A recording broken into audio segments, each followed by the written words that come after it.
नमस्कार मित्रों, हमारे चैनल ज्ञान गंगा में आप सभी का एक बार फिर से स्वागत है।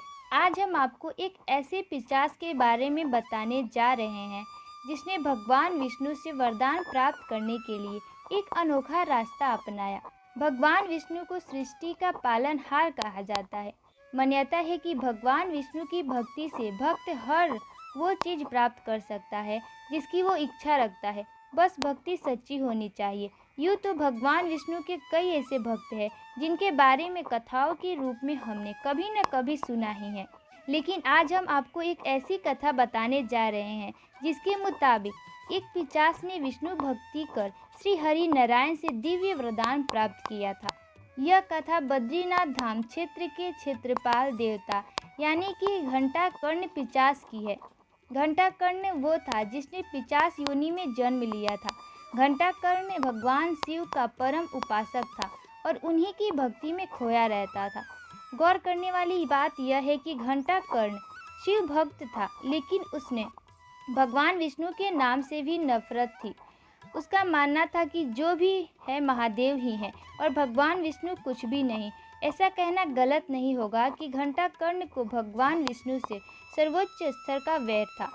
जब भी कोई उसके आसपास भगवान विष्णु के नाम का जाप करता तो वह खिंच जाता। एक बार बैर बढ़ते बढ़ते इतना बढ़ गई कि उसने विष्णु नाम की ध्वनि से बचने के लिए अपने कानों में घंटे लटका लिए, जिससे जब भी कोई भगवान विष्णु का नाम ले तो उसका स्वर घंटों की आवाज़ से दब जाए। भगवान विष्णु के नाम से चिढ़ने वाले घंटाकर्ण को पिशाच योनि से मुक्ति पाकर मोक्ष की अभिलाषा थी। इसके लिए उन्होंने महादेव की तपस्या की, लेकिन जब उसकी भक्ति से प्रसन्न होकर महादेव प्रकट हुए तो उन्होंने घंटाकर्ण की इच्छा को पूर्ण करने से मना कर दिया। महादेव ने इसके पीछे का कारण बताते हुए घंटाकर्ण को कहा कि एक ही भक्ति और दूसरे का अनादर उचित आचरण नहीं है। भगवान विष्णु महादेव के आराध्य हैं और ऐसे में उनके आराध्य का अपमान उन्हें सहन नहीं।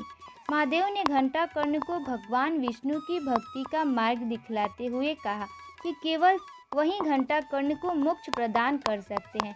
जितनी श्रद्धा से घंटाकर्ण ने भगवान शिव की भक्ति की, उतनी ही श्रद्धा से उसने भगवान शिव के कहने पर श्री हरि नारायण को ध्याया, जिसके बाद भगवान विष्णु ने घंटाकर्ण को दर्शन देते हुए आशीर्वाद दिया कि वह पिशाच योनि से मुक्त हो जाएगा और उसे मोक्ष की प्राप्ति होगी। साथ ही भगवान विष्णु ने उसे यह भी वरदान दिया, इस घटना के बाद वह बद्रीनाथ धाम को क्षेत्रपाल होगा और जो भी कोई इसके दर्शन किए बिना बद्रीनाथ धाम में प्रवेश करेगा उसकी यात्रा सफल नहीं मानी जाएगी। तो ये था भगवान विष्णु द्वारा एक पिशाच को दिया गया दिव्य वरदान। अगर आपको यह स्टोरी अच्छी लगी हो तो हमारे वीडियो को लाइक कीजिएगा और चैनल को सब्सक्राइब करना ना भूलिएगा। धन्यवाद।